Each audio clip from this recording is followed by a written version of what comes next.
ప్రమాదంలో కాలు విరిగిపోయి ఇంట్లో ఉంటున్న మున్సిపల్ కార్మికుడికి లయన్స్ క్లబ్ సఖీ తరపున సాయం అందిస్తున్నట్లు club treasurer Ramani Dasharatha, club admin నూలు నాగలక్ష్మి తెలిపారు. లయన్స్ క్లబ్ సఖీ ఆధ్వర్యంలో సర్వీస్ కార్యక్రమం నిర్వహించారు. ఈ కార్యక్రమంలో భాగంగా రాజా రామ్మోహన్ రోడ్డు నివాసంలో ఉంటున్న మున్సిపల్ శానిటరీ వర్కర్ యాక్సిడెంట్ లో కాలుకి ఫ్రాక్చర్ అయిందని, ఈ సందర్భంగా లయన్స్ క్లబ్ సఖీ ట్రెజరర్ రమణి దశరథ కుటుంబ సభ్యుల ఆధ్వర్యంలో కుటుంబానికి 2 నెలలు సరిపోయే నిత్యావసర వస్తువులు అందించారు.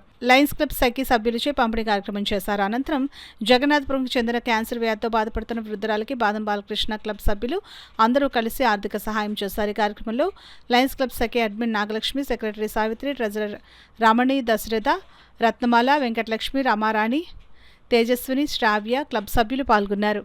ఈరోజు మున్సిపాలిటీ వర్కర్ అయిన రామకృష్ణకు కాలు ఫ్రాక్చర్ అయ్యి సర్జరీ అయినదండి. పాపం డైలీ వర్కర్ చేసుకునేవారు. పాపం నిత్యావసర వస్తువులు కూడా లేక అడగటం జరిగిందండి.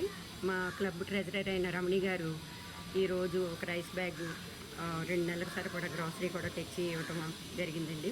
క్లబ్ తరఫున సర్వీస్ యాక్టివిటీ చేసాం రామకృష్ణకు సహాయంగా. అతనికి కాలు ప్లేట్స్ వేసి సర్జరీ జరగటం వలన పనిలో కూడా వెళ్ళలేకపోతున్నాడు. తనకి 2 పిల్లలు ఉన్నారు, భార్య లేదు. దాంతో కష్టం అవుతుందని చెప్పి అడిగితే ఈ సరుకులను ఇవ్వడం జరిగింది. ఎవరైనా సహాయం చేయడానికి కూడా ముందుకు రావాల్సిందిగా కోరుతున్నాము. Thank you.